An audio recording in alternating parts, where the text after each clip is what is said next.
नमस्कार मित्रों, मैं इंजीनियर गणेश पटेल आपका बहुत बहुत स्वागत करता हूं आपके अपने यूट्यूब चैनल माइंड मेकर गुरुजी में। दोस्तों, आज के इस वीडियो में हम बात करेंगे कि कैसे आपको प्रीवियस ईयर पेपर के एनालिसिस करना है। जी हां, प्रीवियस ईयर पेपर के एनालिसिस कैसे करना है। बहुत सारे बच्चे अलग अलग आपके कमेंट कर रहे थे कि सर प्रीवियस ईयर पेपर के एनालिसिस कैसे की जाए। तो जैसा कि आज की इस वीडियो में हम बात करेंगे क्लास 11th मैथमेटिक्स ग्रुप। जैसा कि आप देख पा रहे हैं, क्लास 11th मैथमेटिक्स ग्रुप का 2019 का पेपर अभी मेरे पास है और इसी की बेसिकली एनालिसिस करके बता रहा हूँ। उसका रीज़न ये है कि आपका लेटेस्ट पेपर है जो आपके लेटेस्ट सिलेबस और पैटर्न पे बेस्ड है, तो मैं इसी का आपका एनालिसिस किया हूँ फुल वीडियो में।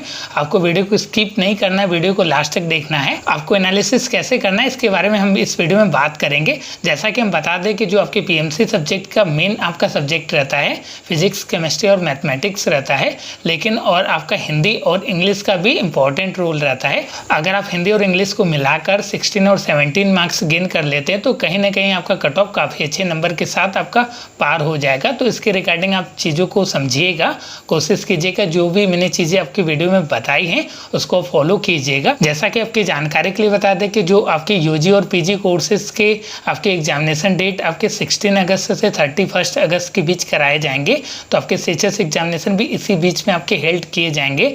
आप बोल सकते हैं कि 3rd या 4th वीक ऑफ अगस्त में आपके एग्जामिनेशन की मैक्सिमम पॉसिबिलिटी है। और जो बच्चे क्लास 9th और क्लास 6 और क्लास 11th दूसरे ग्रुप से हैं वह कमेंट सेक्शन में कमेंट करके बता दीजिए कि आपको भी पेपर एनालिसिस चाहिए, तो देन उसके रिगार्डिंग भी हम वीडियो ला देंगे। वीडियो को आप स्किप नहीं कीजिएगा और अगर अच्छा लगे तो वीडियो को लाइक कीजिएगा और अपने मित्रों के साथ शेयर कीजिएगा। अगर आप मेरे चैनल पर नए हैं तो इस तरीके की वीडियो के लिए चैनल को सब्सक्राइब कर सकते हैं। धन्यवाद मित्रों। आज के इस वीडियो में हम बात कर रहे हैं क्लास 11th मैथमेटिक्स ग्रुप 2019 के पेपर को हम लोग एनालिसिस करेंगे। हम आपको एक टेक्निक बता रहे हैं कि कैसे आपको पेपर की एनालिसिस करनी है।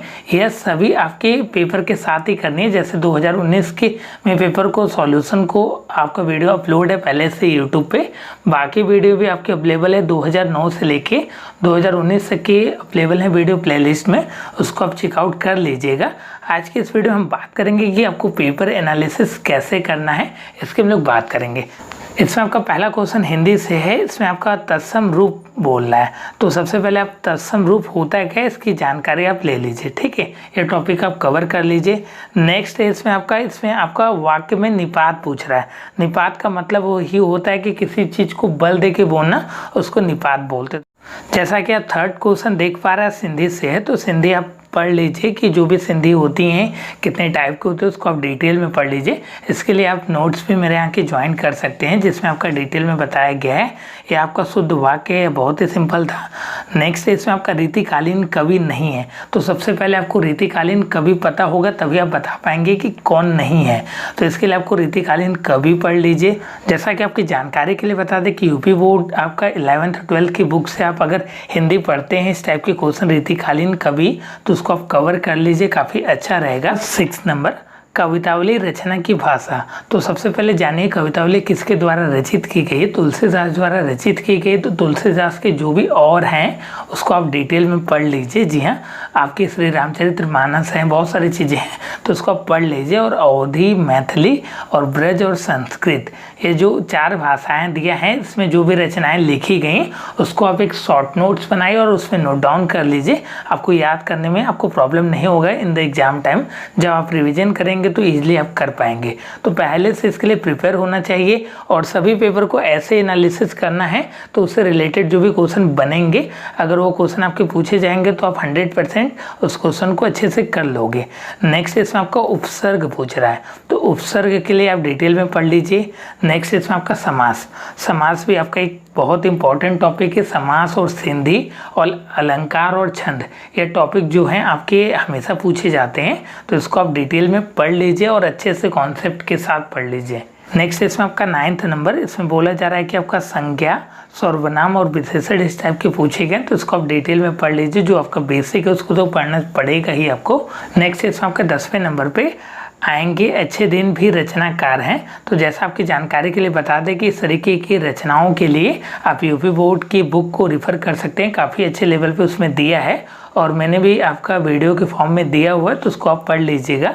और आपके 10th नंबर तक के क्वेश्चन हिंदी से आते हैं मैथमेटिक्स में, और 10 क्वेश्चन आपके इंग्लिश से आते हैं। ये बहुत इंपॉर्टेंट आपका फैक्टर रहता है आपके कट ऑफ को पार करने के लिए। रीज़न ये रहता है कि अगर आप 20 में से 17 16 आपका करेक्ट होता है तो आपका कट ऑफ उधर आपका मैनेज हो जाता है। तो इसको थोड़ा सा केयर करके आपको पढ़ने की ज़रूरत है। अगर आप कट ऑफ को अच्छे मार्क्स के साथ आप पास करना चाहते हैं SHS स्कूल को, तो थोड़ा सा इस पर आपको केंद्रित ज़्यादा करना पड़ेगा।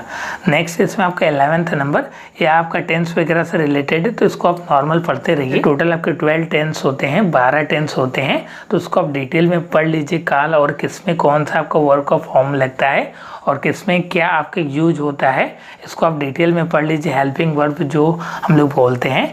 नेक्स्ट इसमें आपका 14th नंबर 13th नंबर भी इसी तरीके के हैं। कुछ बच्चे यूपी बोर्ड और हिंदी मीडियम से बिलोंग करते हैं, तो उनको प्रॉब्लम होती है आपके इंग्लिश में। मैं उनके लिए बेसिकली बता रहा हूँ कि आप एक डिक्शनरी ले लीजिए, मोबाइल ऐप पे भी अवेलेबल है।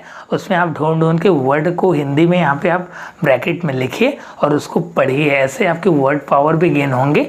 आपको करना यह चाहिए कि एंटोनिम्स या आपके जो भी मीनिंग रिलेटेड वर्ड हैं आप उसको 5 डेली आपको याद करते रहना चाहिए। 1 वर्ड सब्स्टिट्यूशन है, तो ये आपके वर्ड पावर बनेंगे। जिसका इंग्लिश अच्छा है उसके लिए भी है, और जिसका नहीं है उसके लिए तो आपको करना ही करना है। नेक्स्ट इसमें आपका 14th number change the sentence in passive voice. Passive voice और डायरेक्ट इनडायरेक्ट दो टॉपिक आपके कन्फर्मेशन होते हैं। इससे क्वेश्चन आते तो उससे नहीं आते, उससे आते तो इससे नहीं आते। तो ये आपका कन्फर्म्ड है कि इससे क्वेश्चन आएंगे ही आएंगे, तो इसको आप कवर कर लीजिए अच्छे लेवल पे। अगर आपको प्रॉब्लम हो रही है तो आप कमेंट सेक्शन में बता सकते हैं। इसके रिगार्डिंग बहुत ही अच्छी वीडियो लाने की कोशिश करेंगे, पैसिव वॉइस और डायरेक्ट इनडायरेक्ट, जो आपके पूरे कॉन्सेप्ट पे बेस्ड रहेंगे। तो इसके लिए ज़्यादा से ज़्यादा आप कमेंट करेंगे तो इसके रिगार्डिंग हम वीडियो दे देंगे, और इस वीडियो को लाइक ज़रूर कीजिएगा। 14th नंबर आपका पैसिव वॉइस है, इसमें आपका एक्टिव वॉइस है, तो 2 क्वेश्चन आपके एक्टिव पैसिव वॉइस से हो गए, तो आपके 2 मार्क्स पूरे कवर हो जाएंगे सिंपल मेथड से। नेक्स्ट इसमें आपका identify the spell word. Spell word आपको करेक्टली स्पेल वर्ड के लिए मैंने बता दिया कि वर्ड पावर आपका रहेगा, तो आराम से आप देख पाएंगे, और स्पेलिंग थोड़ा सा पहचानने भी आना चाहिए। तो जितना ज़्यादा आप चीज़ों को देखेंगे उतना अच्छा आप इसको कर पाएंगे। नेक्स्ट इसमें आपका आइडम एंड फ्रेसेस एक क्वेश्चन कंफर्म है, इसके लिए आप मेरे प्रीमियम नोट्स भी ज्वाइन कर सकते हैं, जो आपके सिलेबस के अकॉर्डिंग आपका बनाया गया है, उसको आप परचेज कर सकते हैं मेरे यहाँ से। नेक्स्ट इसमें आपका इस टाइप के क्वेश्चन आते हैं आपके 1 वर्ड सब्स्टिट्यूशंस में, आपके 18th नंबर वाले, और 19th नंबर है कि बुक के अथर, इससे रिलेटेड एक क्वेश्चन आते हैं। 2 तरीके के अथर होते हैं, एक तो इंडियन अथर और दूसरे आपके फॉरेन राइटर होते हैं जो, तो इससे आपके एक क्वेश्चन कंफर्म आते हैं 100%। तो इसको आप देख लीजिए, डिटेल में पढ़ लीजिए, मैंने भी वीडियो दिया हुआ है, उसको आप चेकआउट कर सकते हैं। नेक्स्ट और लास्ट आपका इंग्लिश से है figure of ant is card. इससे रिलेटेड क्वेश्चन आपके पूछे जाते हैं। और दूसरा चीज़ figure of speech, important topic है, जैसा कि 2019 में बेसिकली नहीं दिया हुआ है, लेकिन हम आपको बता दें कि जो आपके फिगर ऑफ स्पीच होते हैं, सिमिली, मेटाफोर, ऑक्सीमोरन, पर्सोनिफिकेशन, इस तरीके के जो भी होते हैं उससे क्वेश्चन फॉर्म आते हैं। आर्ट्स एंड कॉमर्स ग्रुप में भी आते हैं या बायोलॉजी ग्रुप में भी पूछे ही जाते हैं। तो ये क्वेश्चन उसको आप कंफर्मेशन एकदम अच्छे से कवर कर लीजिएगा। इस बार नहीं दिखा तो 2020-21 या 22 में दिख ही जाएगा। तो यह हो गए आपके 20 क्वेश्चन। हम अब चलते हैं आपके साइंस के क्वेश्चन पे, जो आपके मेन सब्जेक्ट है PMC, फिजिक्स, केमिस्ट्री और मैथमेटिक्स पे हम लोग चलते हैं। करेंट अफेयर आते हैं, आप जीके भी इसको बोल सकते हैं। इसका आपका बहुत ज़्यादा वेटेज नहीं रहता, 5 मार्क्स रहता है, लेकिन इसमें से अगर आपका 2 या 3 करेक्ट हो जाता है तो काफ़ी अच्छा है। रीज़न ये रहता है कि इसके लिए बच्चे परेशान रहते हैं, तो मैं उनकी जानकारी के लिए बता दूं कि आप डेली न्यूज़पेपर पढ़ते रहिए और हल्का आप न्यूज़ से रिलेटेड चीज़ों को देखते रहिए। इसके लिए ज़्यादा परेशान होने की ज़रूरत नहीं, क्योंकि इसमें आपके फिक्स्ड पोर्शन नहीं है, करेंट अफेयर का सिलेबस आपका फिक्स्ड नहीं, तो इसके लिए ज़्यादा आपको प्रॉब्लम नहीं होनी है। जो भी आपके रिलेटेड है, नियर अबाउट आपके 6 से 7 महीने के करेंट अफेयर जब आपके पेपर होते हैं, उससे आपके 6 से 7 महीने पहले के करेंट अफेयर को आपको कवर करना है। इसके रिगार्डिंग में हम डिटेल में वीडियो दे देंगे। 2014 से यहाँ पे आप देख पा रहे हैं कि रिलेटेड क्वेश्चन पूछे गए हैं। क्लीन इंडिया मिशन कब कब आपका लॉन्च किया गया, जो आपके 2 अक्टूबर को लॉन्च किया गया था। नेक्स्ट इसमें आपका 2014 में। नेक्स्ट इसमें आपका first person in the India, इस तरीके के अवार्ड से आते हैं और फिल्म फेयर अवार्ड से भी रिलेटेड होते हैं, फुटबॉल वगैरह से भी आते हैं, तो इसका फिक्स्ड नहीं है, आपके किसी भी तरीके के क्वेश्चन इसमें पूछे जा सकते हैं। नेक्स्ट आपका 26 देख पा रहे हैं, आपका केमिस्ट्री से है। इस तरीके के क्वेश्चन आते हैं जो आपके अवोगाद्रो नंबर पे बेस्ड रहते हैं। इस तरीके के क्वेश्चन पूछे जाते हैं जो आपके अवोगाद्रो नंबर पे बेस्ड रहते हैं, या आप बोल सकते हैं कि नंबर ऑफ मॉलिक्यूल्स या मोल्स निकालने रहते हैं, या आपके एन की वैल्यू भी निकालने रहती है कि आपके 18 ग्राम ऑफ हाइड्रोजन किसके बराबर हो जाएगा। इस तरीके के क्वेश्चन आते हैं।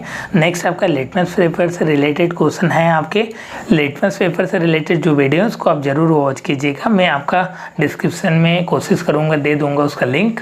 इसमें आपका 28 नंबर हाईएस्ट ऑक्सीडेशन स्टेट इसमें से किसका है, सबसे सर्वाधिक ऑक्सीकरण अवस्था किसका है नाइट्रोजन का। तो इसके लिए देखिए ऑक्सीडेशन नंबर, ठीक है, ये आपका 11th का टॉपिक है, जैसा कि हम एनसीईआरटी के लिए बता दें और आपके आईसीएसई बोर्ड में पहले ही आ जाते हैं, तो इसके लिए आपको परेशान होने की जरूरत नहीं कि सर 11th का टॉपिक आ रहा है बवाल मचा दे, ऐसा कुछ करना नहीं है आपको। उसका नाम नोट कर लीजिए, जो टॉपिक आ रहे हैं उसको आप यूट्यूब से रेफर कर लीजिए किसी भी वीडियो के माध्यम से। जैसा कि हम आपकी जानकारी के लिए बताते हैं तो ऑक्सीडेशन स्टेट से रिलेटेड बहुत अच्छी वीडियो बनाइए, तो इसको आप चेक कर लीजिएगा, पहले ही वीडियो अवेलेबल है। ये आपका बेसिक क्वेश्चन था कि किसकी आपकी कोटिंग करते हैं किस मेटल पे और किसको कैथोडिक और एनोडिक बनाते हैं। नेक्स्ट क्वेश्चन है आपका presence of intermolecular hydrogen bond किस में प्रेजेंस रहता है। मैक्सिमम क्वेश्चन आपके एनसीईआरटी बेस्ड क्वेश्चन पूछे जाते हैं सीएचएस एंट्रेंस एग्जाम में, और आप साइड बुक में एसचंद रेफर कर सकते हैं। जो आपका एलॉय से रिलेटेड है, जैसे आपका ब्रॉन्ज ब्रॉन्ज अलग अलग आपके एलॉय होते हैं, उसमें कितना कितना % किसका रहता है। इसमें तो आपके 2 नंबर दिए हुए हैं, जैसे आपका Zn और Cu ये आपका दिया हुआ है, तो अलग अलग आपके परसेंटेज रहते हैं कार्बन के, तो उसको भी आप थोड़ा सा डिटेल में पढ़ लीजिएगा। उसको आप नोट डाउन करते रहिए, एक शॉर्ट नोट्स बना लीजिए, जैसा मैं करता था आपको मैं अपने तरीके से बता रहा हूँ। देखिए टाइम कंज्यूम होगा, नियर अबाउट आपका 1 से 2 घंटा लगेगा। जैसे ही पेपर एनालिसिस करने के बाद नोट्स आप प्रिपेयर करेंगे 2 से 3 घंटा लगेगा, लेकिन आपकी मेहनत बेकार नहीं जाएगी। जैसे आप रिवीजन करने के लिए आएंगे सारा आपका कॉन्सेप्ट क्लियर हो जाएगा। जैसे कि यहाँ पे ओर की बात की जा रही, बॉक्साइट किसका ओर है, एल्युमिनियम, कॉपर, आपका आयरन और आपका लेड, इससे रिलेटेड जो भी आपके ओर बनते हैं इससे रिलेटेड उसको आप कवर कर लीजिएगा, उसको आप नोट डाउन कर लीजिएगा। नेक्स्ट आपका टॉपिक जो है बहुत ही इंपॉर्टेंट है, इलेक्ट्रोकेमिकल सीरीज होता है, जैसे हम लोग आपको वैद्युत रासायनिक श्रेणी भी बोलते हैं, सीरीज भी बोलते हैं, जिसमें आपके कौन से मेटल का क्या आपका रखा गया है, किसको आपका कौन डिस्प्लेस करेगा, इसके लिए आप उसको रेफर कर लीजिए, आपका कॉन्सेप्ट एकदम क्लियर हो जाएगा। नेक्स्ट इसमें आपका फॉर्मेल्डिहाइड, इथीन ऑक्सीडेशन से क्या बनता है, इथेनोइक एसिड का क्या फॉर्मूला होता है, ये सारा चीज़ आप डिटेल में पढ़ लीजिए। नेक्स्ट इसमें आपका मोस्ट एसिडिक इन नेचर, तो ये आपका फिनॉल से रिलेटेड है, तो फिनॉल को आप कवर कर लीजिए। रिएक्शन के जो टाइप होते हैं उसको आप पढ़ लीजिए। नेक्स्ट इसमें आपका यहाँ पे बोला जा रहा है कि कौन का ऑक्सीडाइज्ड करेगा और रिड्यूस्ड करेगा, तो इसमें भी आप डिटेल में पढ़ना है। नेक्स्ट इसमें आपका पोलर मॉलिक्यूल्स कौन कौन आपका शो करता है, तो उसको आप जान लीजिए। नेक्स्ट इसमें आपका 39 ब्लीचिंग पाउडर का फॉर्मूला पूछ रहा है, तो कुछ बेसिक फॉर्मूले होते हैं तो उसको आप याद कर लीजिए। उसके रिगार्डिंग मैंने बहुत ही पहले वीडियो दिया, बीएससी करके होगा, बेचू बीएससी करके वीडियो, तो उसको आप चेकआउट करेंगे तो ढेर सारे आपके फॉर्मूले भी मिल जाएंगे। और आपकी जानकारी के लिए बता दूं कि ये बेसिक क्वेश्चन पूछे जाते हैं, जैसे कि आपका फिटकरी का फॉर्मूला पूछ दिया और आपका ब्लीचिंग पाउडर का पूछ दिया, और मैंने आपकी कंपाउंड भी बनाने के रिगार्डिंग वीडियो दी हुई कि कैसे आपको कंपाउंड को लर्न नहीं करना है, एक ट्रिक के द्वारा आपको याद करना, तो उसको भी आप चेकआउट कर लीजिएगा। से रिलेटेड आते हैं कि जब आपका एथेनॉल रिएक्ट करता है सोडियम मेटल से तो कौन सी गैस बाहर निकलती है, तो ये सब रिएक्शन आपको पढ़ना पड़ेगा, ये सब आपको कवर करना पड़ेगा। नेक्स्ट इसमें आपका जर्मन सिल्वर जो मिश्र धातु है, जैसा कि मैंने बता दिया, एलॉय से रिलेटेड आप पढ़ लीजिए। जैसा कि हम पोटासियम फिटकरी की बात कर रहे थे, और ये क्वेश्चन आपका दिख भी गया, 2 फॉर्मूले वाले क्वेश्चन पूछे गए जो बहुत ही सिंपल है, और इस क्वेश्चन की भी हम लोग बात कर रहे थे, जैसा कि ये क्वेश्चन आपको बहुत इंपॉर्टेंट है, और इस तरीके के जितने भी क्वेश्चन रहते हैं उसको इसको आप लगा डालिए या कह सकते हैं याद कर लीजिए। इसमें n की वैल्यू आपकी सेम हो जाएगी, देन आपका बराबर हो जाएगा। तो बहुत ही सिंपल है, हाईएस्ट नंबर ऑफ मॉलिक्यूल्स की बात कर रहा है, तो n की वैल्यू जिसमें हाईएस्ट होगा वो आपका इसमें आपका करेक्ट आंसर होगा। तो इसको आप डिटेल में पढ़ लीजिएगा और आपके फॉर्मूले भी याद कर लीजिए जो आपकी केमिस्ट्री से फंस ही जाएंगे। ऑक्सीडेशन, रिडक्शन, इसको भी पढ़ लीजिए। रिएक्शन से रिलेटेड टॉपिक को पढ़ लीजिए कि कितने टाइप के रिएक्शन होते हैं, ये सारी चीज़ें हैं। और मोस्ट आपका इम्पॉर्टेंट टॉपिक है पीरियोडिक टेबल। जी हाँ, पीरियोडिक टेबल से 1-2 क्वेश्चन आते हैं, तो पीरियोडिक टेबल को आपको लर्न करने आना चाहिए। आप कमेंट करके बताइएगा, इसके रिगार्डिंग भी जल्द ही वीडियो दे दूंगा। जी हाँ, पीरियोडिक टेबल से रिलेटेड वीडियो दे दूंगा। जैसा कि ऑक्सीडेशन रिडक्शन के समय मैंने बोला था कि पीरियोडिक टेबल से रिलेटेड वीडियो दे दूंगा, लेकिन आप लोगों को कोई रिस्पॉन्स नहीं आया, तो देन मैंने भी आपका स्किप कर दिया। जैसे आपके ज़्यादा रिस्पॉन्स आते हैं, मैं ज़्यादा से ज़्यादा वीडियो कोशिश कर रहा हूँ लाने की। जैसा कि हम आपकी जानकारी के लिए बता दें कि टेस्ट सीरीज बेसिकली लॉन्च कर दिया गया है क्लास 11th के लिए भी। जिन बच्चों ने अभी तक ज्वाइन नहीं किया उसको आप ज्वाइन कर लीजिए, बहुत ही इंपॉर्टेंट होने वाला है, क्योंकि उसमें जो क्वेश्चन आपके फ्रेम किए जा रहे हैं 2020 के एग्जामिनेशन की पॉइंट ऑफ व्यू से आपके फ्रेम किए जा रहे हैं। नियर अबाउट आपके पहले टेस्ट में आपके 150 प्लस स्टूडेंट ने आपका एग्जाम दिया था मैथमेटिक्स क्लास 11th के रिगार्डिंग, तो इसको ज्वाइन कर लीजिए, जिसमें आपको टोटल 6 टेस्ट ऑनलाइन मोड में प्रोवाइड कराई जाएंगी, जिसकी कॉस्ट आपकी 300 रुपीज़ है, 299 रुपीज़ है। जैसा कि हम बता रहे थे कि पीरियोडिक टेबल से रिलेटेड क्वेश्चन आते हैं, यहाँ पे आपका दिख गया। नेक्स्ट इसमें आपका 45, इसमें आपका इलेक्ट्रोफिलिक नाइट्रेशन बोल रहा है, तो इलेक्ट्रोफिलिक आपकी एक टॉपिक है, उसको आप पढ़ लीजिए। नेक्स्ट इसमें आपका 46 नंबर, इसमें आपका क्वेश्चन में पूछा जा रहा है कि द नंबर ऑफ मोल्स से रिलेटेड मैंने पहले बोल दिया कि क्वेश्चन आते हैं। ऑक्सीडेशन नंबर से रिलेटेड एक क्वेश्चन कंफर्म आते हैं, जैसा कि आपने देख लिया 2 क्वेश्चन कंफर्म आ गए, तो इसको आप कवर कर लीजिए, बहुत ही ईजी है। मैंने आपका डिटेल में इसके रिगार्डिंग वीडियो दिया है, लो लेवल से लेके हाई लेवल तक। कॉमन नेम होते हैं सल्फ्यूरिक एसिड के, क्या कॉमन नेम होते हैं, तो एक आपकी केमिकल नेम होते हैं, दूसरे आपके कॉमन नेम होते हैं, तो इसको भी आप याद कर लीजिए। ग्रीन विट्रोल क्या होता है, तुतिया का तेल, ऑयल विट्रोल क्या होता है, इसको आप पढ़ लीजिए। नेक्स्ट जैसा कि मैंने बताया कि इलेक्ट्रोकेमिकल सीरीज वाला, तो सेम आपके क्वेश्चन फ्रेम किए गए। नेक्स्ट इसमें आपका 50 में इसमें आपके 1-2 क्वेश्चन ऐसे आते हैं जो आपको थोड़े से केयर करने पड़ते हैं कि कहाँ से क्वेश्चन आ रहे हैं। तो इसमें आपके बॉन्ड डिसोसिएशन एनर्जी पूछा हुआ है, जैसे कि आपका न्यूक्लियर रिएक्शन से रिलेटेड भी पूछ देता है, जो आपके नाभिकीय विखंडन और नाभिकीय संलयन वाला टॉपिक रहता है उससे भी आते हैं, तो उसको भी आप कवर कर लीजिएगा। जो भी आपके प्रीवियस ईयर पेपर की एनालिसिस ऐसे ही आपको करनी है। नेक्स्ट इसमें आपका 51 जो आपके लाइट से रिलेटेड है, फिजिक्स से रिलेटेड है, स्कैटरिंग ऑफ लाइट से रिलेटेड है, तो ये आपको डिटेल में लाइट चैप्टर पढ़ना है। Magnetic effect of electric current, electricity, कुछ आपके सेलेक्टेड टॉपिक है जिससे आपके क्वेश्चन 110% कन्फर्म आते हैं। जी हाँ, 10% इसलिए मैंने बोला क्योंकि कुछ क्वेश्चन आपके आएंगे, क्वेश्चन फ्रेम होना ही होना है। वो कौन सा टेम्परेचर है जिसमें आपका फ़ारेनहाइट और केल्विन आपका टेम्परेचर सेम रहता है, वो आपकी टेस्ट सीरीज में भी मैंने दिया हुआ था। ये आपका इलेक्ट्रिसिटी से रिलेटेड और बहुत इंपॉर्टेंट क्वेश्चन है, बायोलॉजी ग्रुप से लेके आपकी मैथमेटिक्स ग्रुप में और आपके एनसीईआरटी में भी क्वेश्चन दिया और बोर्ड एग्जामिनेशन में भी ये पूछा गया है, तो इसको थोड़ा सा केयर करके पढ़िएगा। ग्रेविटेशन हो गया, साउंड हो गए। जी हाँ, 9th से आपकी ग्रेविटी 1 क्वेश्चन 2 क्वेश्चन कन्फर्म है, और आपके साउंड से, मोशन से, ये आपके 3 टॉपिक क्लास 9 की कन्फर्म है। क्वेश्चन पूछे ही पूछे जाते हैं, अगर पूछे नहीं जाते हैं तो अगले साल पूछे जाएंगे, लेकिन पूछे जाते हैं क्योंकि 2010-11 के पेपर में आपके 2-3 क्वेश्चन ग्रेविटेशन से पूछे गए थे, और डायरेक्ट आपकी जी की कैपिटल वैल्यू भी पूछ देता है, जो बहुत ही सिंपल रहते हैं, और यूनिट भी पूछ देता है। जैसा कि हम आपकी जानकारी के लिए बता दें कि जो जी की वैल्यू थी 6.67 × 10⁻11 न्यूटन मीटर स्क्वायर पर केजी स्क्वायर होता। नेक्स्ट इसमें आपका 1 kilowatt hour is equal to, तो ये आपका बेसिक चीज़ है, ये आपके पूछे जाएंगे। ह्यूमन आइज जो होते हैं, ह्यूमन आइज मानव नेत्र से भी आपके क्वेश्चन आते हैं कि कैसा आपका इमेज बनेगा, वर्चुअल बनेगा। देखिए कि क्वेश्चन आपके जो 7-6 टाइप होते हैं इसमें, उसको आप डिटेल में पढ़ लीजिए, और मिरेज की भी कॉन्सेप्ट को पढ़ लीजिएगा। जो आपके रेगिस्तान में पानी दिखता है लेकिन रियल में वो होता नहीं, वर्चुअल हम लोगों को दिखता है। Magnetic effect of electric current से क्वेश्चन आते ही आते हैं, इसको आप देख लीजिएगा। यहाँ पे आप देख सकते हैं मोमेंटम से क्वेश्चन पूछा गया जो आपकी मोशन से रिलेटेड ही है, तो ये बहुत ही सिंपल है, आप न्यूमेरिकल को तुरंत लगा लेंगे।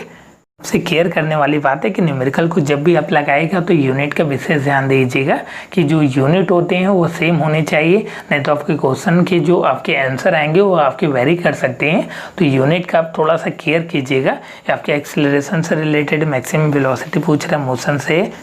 नेक्स्ट आपका 60 नंबर क्वेश्चन है जो आपके लॉ से, न्यूटन लॉ क्या होते हैं, गैलीलियो का सिद्धांत क्या होता है, हाइगेंस लॉ क्या होता है, डॉपलर लॉ क्या होता है। तो जो आपके 4 टॉपिक यहाँ पे देख रहे हैं इसको आप डिटेल में पढ़ लीजिए। आर्किमिडीज का सिद्धांत क्या होता है, फ्लोटेशन क्या होता है, आपके सरफेस टेंशन क्या होते हैं, ये सब सारे आपको कवर करने पड़ेंगे।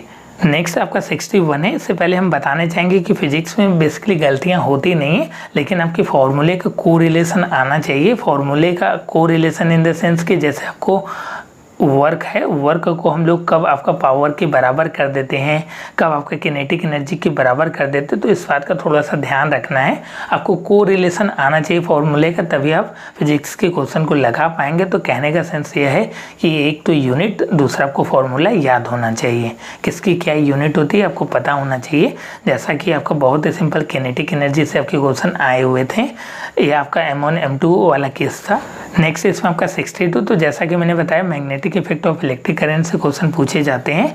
यह आपका पेंडुलम से रिलेटेड है। जो फॉर्मूला होता है T/2 π√L/g, जो आपका डिपेंड नहीं करता है, तो टाइम पीरियड डिपेंड नहीं करता है, तो उसको आप देख लीजिएगा, सिंपल सा है।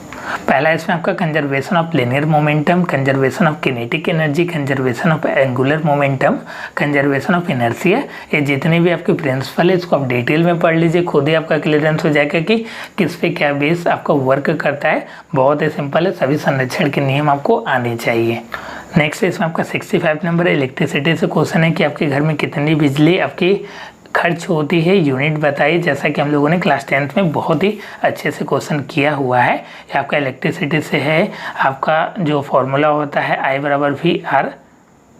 नेक्स्ट इसमें आपका 66 नंबर, ये आपका V/IR फॉर्मूले से है कि आपका पैरेलल और आपका सीरीज का देख लीजिएगा। और कैपेसिटेंस वाले भी केस थोड़ा सा केयर कीजिएगा, उससे भी आपके क्वेश्चन आते हैं। जैसा कि आपके देख पा रहे हैं इलेक्ट्रिसिटी से क्वेश्चन, इसको मैंने डिटेल में सॉल्व किया है, तो उसको आप देख लीजिएगा प्लेलिस्ट में जाके।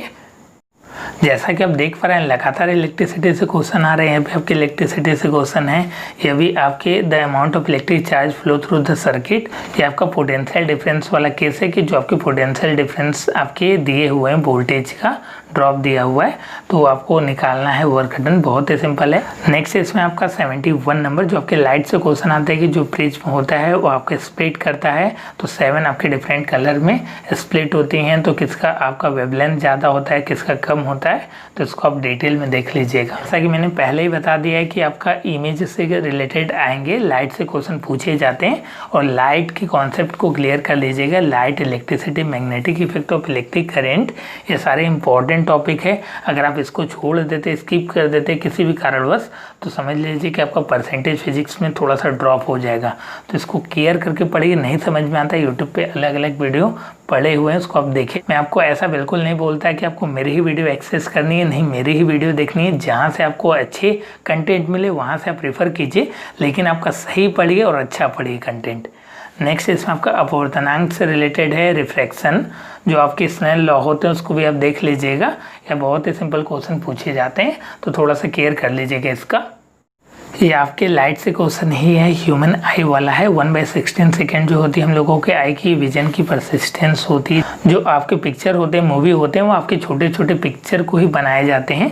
तो हम लोगों की आइज़ की जो होती है 1/16 सेकेंड होती है, पिक्चर की 1/10 होती है, इसलिए हम लोगों को वो आपकी मूवी के फॉर्म में दिखता है चलते हुए। नेक्स्ट इसमें आपका 76 नंबर मीन मोड मीडियन, इसको आपको पढ़ना है। 77 है आपकी मीन मोड मीडियन, इसको आपको पढ़ना है। जो रिलेशन है आपका, यह बहुत इंपॉर्टेंट, इससे क्वेश्चन आते हैं कि मीन मोड मीडियन दे दिया, आपको रिलेशन से निकालने रहते हैं। इसके रिगार्डिंग मैंने टेस्ट सीरीज में भी आपका क्वेश्चन दिया हुआ था, कुछ बच्चों ने आपकी गलत भी किए थे, तो थोड़ा सा केयर कीजिएगा आप। फर्स्ट नेचुरल नंबर का आपका मीन क्या होता है, आपका फॉर्मूला होता है डायरेक्ट। आपके ट्रिगो से 2-3 क्वेश्चन आते हैं। पहले क्वेश्चन तो आपके एक डिग्री वाले वैल्यू वाले पूछे जाते हैं और दूसरे क्वेश्चन आपकी कोई वैल्यू दे देगा, किसी चीज़ को आपको सिंप्लीफाई करना रहेगा। क्वेश्चन आते हैं जो आपके ट्रिगो से आते हैं वो आपके एप्लीकेशन ऑफ ट्रिग्नोमेट्री से आता है। त्रिकोणमिति का आपका जो एप्लीकेशन होता है उससे क्वेश्चन पूछे जाते हैं और वो आपका कन्फर्म क्वेश्चन है। हाइट एंड डिस्टेंस से क्वेश्चन कन्फर्म आते हैं। ये आपके प्रोबेबिलिटी से क्वेश्चन आते हैं। प्रोबेबिलिटी से कभी कभार सिंपल क्वेश्चन आते हैं और कभी कभार थोड़ा सा आपका कॉम्प्लेक्स भी आ जाता है, तो इसको आप देख लीजिएगा। इसमें आपका कैपेसिटी ऑफ बकेट आ रहा है। इस तरीके के क्वेश्चन मैं टेस्ट सीरीज में मैक्सिमम फ्रेम कर रहा हूँ, कोशिश कर रहा हूँ कि मैक्सिमम क्वेश्चन आपके टाई हो जाए मेन एग्जामिनेशन में। जैसा कि हम बता दें कि जो आपके टेस्ट सीरीज में साइंस और मैथमेटिक्स के क्वेश्चन है वह मैं फ्रेम करता हूँ, खुद से फ्रेम करता हूँ, और अलग अलग आपके सब्जेक्ट के जो फ्रेम होते हैं वो आपके अलग अलग टीचर करते हैं उसके। लेकिन मैथमेटिक्स और साइंस के क्वेश्चन टेस्ट सीरीज में मैं ही फ्रेम करता हूँ। रिमाइंडर होते हैं आपके हेमिस्फीयर होते हैं। इस तरीके के केस के लिए सबसे पहले आपके आर.डी. शर्मा को रेफर करना है। जितने भी क्वेश्चन आपके मैथमेटिक्स से पूछे जा रहे हैं इसमें आपके आर.डी. शर्मा से ही आते हैं। इससे बाहर आपके जाने की पॉसिबिलिटी नहीं रहती। लेकिन आप एनसीईआरटी के जो भी आपके एमसीक्यू टाइप के क्वेश्चन दिए हुए हैं, अगर आपके एनसीईआरटी में तो ऐसे दिए नहीं रहते एमसीक्यू, एनसीईआरटी एग्जाम्पलर को आप रेफ़र कर सकते हैं या आपके आर.डी. शर्मा को रेफ़र कीजिए। आपका थोड़ा सा मोटा पड़ेगा लेकिन इसके आपके कॉन्सेप्ट को पढ़ेंगे तो आपका एक भी क्वेश्चन ऐसा नहीं होगा जो इससे बाहर जाएगा। और आपकी इच्छा अगर हो तो आर.एस. अग्रवाल के एमसीक्यू को भी आप रेफर कर सकते हैं। आर.डी. शर्मा को भी आप प्रेफरेंस दे सकते हैं। कुछ बच्चे पूछते हैं कि सर आपके जो अरिहंत के बुक हैं उससे क्या एंट्रेंस एग्जामिनेशन क्लियर होंगे, तो ऐसी पॉसिबिलिटी नहीं रहती क्योंकि आपके अरिहंत से क्वेश्चन नहीं आते, लेकिन आपके सिलेबस दिए गए हैं कि इस टॉपिक से अगर आपका कॉन्सेप्ट क्लियर है तो उससे आप क्वेश्चन कर लेंगे। जैसा कि आप देख पा रहे हैं 1 और 2 और पीछे 3 क्वेश्चन आपके इसी से रिलेटेड देख रहे हैं कि क्वेश्चन आपका एक लॉन है, मेजर किया जा रहा है। इस तरीके के क्वेश्चन आपके आर.डी. शर्मा में बहुत सारे दिए हुए हैं तो उसको आप प्रेफर कीजिए। नेक्स्ट क्वेश्चन आपके सर्कल और ट्रायंगल का भी बहुत इंपॉर्टेंट पार्ट है तो इसको आप प्रेफर कर लीजिएगा। ट्रायंगल की प्रॉपर्टी आपको आनी चाहिए कि जैसे आपके साइड के स्क्वायर जो होता है आपके एरिया के बराबर होता है। अगर आपकी कंडीशन कुछ रहते हैं तो उसको आप देख लीजिएगा। और क्लास 9 का एक फार्मूला होता है ट्रायंगल की एरिया निकालने का, S minus A S minus B, उसको भी आप पढ़ लीजिएगा। एस माइनस सी पूरा मैं बता नहीं रहा हूँ, जल्दी बता रहा हूँ इसलिए कि वीडियो की लेंथ थोड़ी सी लंबी हो जा रही है, तो मैं कोशिश कर रहा हूँ कि आपके कम समय में आपके अच्छे कंटेंट प्रोवाइड कराया जाए। नेक्स्ट इसमें आपका 85 नंबर। अगर आपने अभी तक वीडियो को लाइक नहीं किया तो वीडियो को लाइक कर दीजिए और अपने मित्रों के साथ शेयर भी कर दीजिएगा और उनको भी यह बता दीजिए आपके एनालिसिस। अगर आप मेरे चैनल पर नए हैं तो इस तरीके की वीडियो के लिए चैनल को सब्सक्राइब कर सकते हैं। यहाँ पे आपका कॉस्ट पूछ रहा है आपके फेंस आउटर सर्कल का। 2 तरीके के क्वेश्चन पूछे जाते हैं, कंसेंट्रिक सर्कल वाले भी केस आते हैं। यहाँ पे तो आपका बोला जा रहा है कि वृत्ताकार ट्रैक है, उसके बाहर चारों ओर आपके स्थान छोड़ दिए गए चौड़ाई, तो इस तरीके के क्वेश्चन आते हैं तो देख लीजिए, प्रैक्टिस कर लीजिए। नेक्स्ट क्वेश्चन है आपका ट्रायंगल सेगमेंट से है। नेक्स्ट क्वेश्चन है इसमें आपका 87 नंबर है। इसमें बोला जा रहा है कि आपका समकोण त्रिभुज का क्षेत्रफल ए है, तो इसके लिए आपके क्वेश्चन जो है ट्रिगो से ही फ्रेम किए गए, एप्लीकेशन ऑफ ट्रिग्नोमेट्री बोल सकते हैं इसमें। नेक्स्ट इसमें आपका 88 नंबर है। इसमें आपके ए और बी 2 पॉइंट दिए हैं, तो कोऑर्डिनेट जो आपकी ज्योमेट्री से क्वेश्चन आते हैं, आपके डिस्टेंस फॉर्मूले से रिलेटेड आते हैं या आपके 2 पार्ट में जो आपके विभाजित होते हैं रेखाखंड उससे रिलेटेड आते हैं, इंटरनल और एक्सटर्नल जो आपके विभाजित होते हैं, तो उसको भी आप देख लीजिएगा। नेक्स्ट हो गए इसमें आपके सेंट्रॉइड पूछ रहा है, तो ट्रायंगल में आपके सेंट्रॉइड पूछ रहा है, बहुत ही सिंपल है आपका, आपने किया भी हो कोऑर्डिनेट ज्योमेट्री और आपका क्वाड्रेटिक इक्वेशन, इससे आपके क्वेश्चन कंफर्म आते हैं तो उसको आपको पढ़ना है। मैथमेटिक्स में कोई भी टॉपिक आपको स्किप नहीं करना है, बेसिकली क्लास 10th लेवल के ही क्वेश्चन आते हैं, लेकिन फिजिक्स और केमिस्ट्री में 9th के भी क्वेश्चन पूछे जाते हैं। देखिए यहाँ पे क्षेत्रफल एरिया निकालने का आपका ट्रायंगल का आ गया, तो ट्रायंगल के एरिया आप इस फॉर्मूले से भी निकाल सकते हैं, यहाँ पे देख रहे हैं। और आपके 2-3 फार्मूले होते हैं, अलग अलग केस होते हैं। अगर आपका आइसोस्केलस हो गया तो उसके लिए अलग अलग केसेस होते हैं। और आपका कोलिनियर वाला भी आपका केस आता है जो आपकी एक सीधी रेखा में होता है, तो कोलिनियर वाला भी केस आप देख लीजिएगा। यहाँ पे दूसरा क्वेश्चन आप देख सकते हैं हाइट एंड डिस्टेंस से, और तीसरा क्वेश्चन भी यहाँ पे देख सकते हैं हाइट एंड डिस्टेंस से। जैसा कि हम बता दें एप्लीकेशन से क्वेश्चन कंफर्म आते हैं, कभी 1-2 भी आ जाते हैं, कभी आपके 1 भी पूछे जाते हैं। तो ये आपके सेलेक्टेड टॉपिक है। ट्रिगो आपका सेलेक्टेड टॉपिक है। प्रोबेबिलिटी से क्वेश्चन कंफर्म है, कोऑर्डिनेट ज्योमेट्री से क्वेश्चन कंफर्म है और आपका क्वाड्रेटिक इक्वेशन से भी क्वेश्चन कंफर्म है। तो जो सेलेक्टेड टॉपिक है उसकी प्रैक्टिस कीजिए। मैथमेटिक्स जो है आपकी पूरी प्रैक्टिस का खेल है, जितना ज़्यादा प्रैक्टिस करेंगे उतना आपका कॉन्सेप्ट बिल्ड होगा। उसके लिए आप टेस्ट सीरीज को ज्वाइन कर सकते हैं। अगर आपके पास क्वेश्चन की कमी हो रही है तो आप मॉक टेस्ट को परचेस कर सकते हैं। इसमें आपका 93 नंबर, ये आपके ट्रिगो से क्वेश्चन है, बहुत ही सिंपल क्वेश्चन थे। ये आपके तो बेसिकली अलजेब्रा का ही फॉर्मूला लगा के क्वेश्चन हो जाएगा। आपका ट्रिग्नोमेट्री का ज़्यादा रूल नहीं है। यहाँ पे आपकी एपी अर्थमेटिक प्रोग्रेशन से क्वेश्चन है, समानांतर श्रेणी से। इससे क्या क्वेश्चन दिख जाते हैं लेकिन कन्फर्मेशन नहीं है। नेक्स्ट क्वेश्चन है, यह तो आपका बेसिक क्वेश्चन है जो आपका बोल सकते हैं क्लास 8th और 9th में लोग पढ़ते हैं, उस तरीके के क्वेश्चन है। तो इसके लिए आपको ज़्यादा परेशान होने की ज़रूरत नहीं है। जो आपके वर्ड प्रॉब्लम वाले क्वेश्चन रहते हैं आप सिंपली कर सकते हैं। नेक्स्ट क्वेश्चन है, इसमें आपका 96 है, आपका परसेंटेज से क्वेश्चन है। बेसिकली परसेंटेज से ज़्यादा क्वेश्चन नहीं आते, लेकिन कभी कदार एक आध देखने को मिल जाते हैं। लेकिन आपका इससे कंफर्म क्वेश्चन आते हैं, इस तरीके के क्वेश्चन आते हैं 97 में। वर्क डन वाला कि इतने आदमी ने इतना काम किया तो दोनों मिलकर कितना काम करेंगे। तो बेसिकली ये क्वेश्चन जो है आपकी क्वाड्रेटिक इक्वेशन का वर्ड प्रॉब्लम वाला है। जब आप एनसीईआरटी में रेफर करेंगे तो इस तरीके के क्वेश्चन आएंगे और 2 इक्वेशन को सॉल्व करने के लिए अलग अलग आपके केसेस होते हैं, तो उसको भी आप देख लीजिएगा, बहुत ही सिंपल है।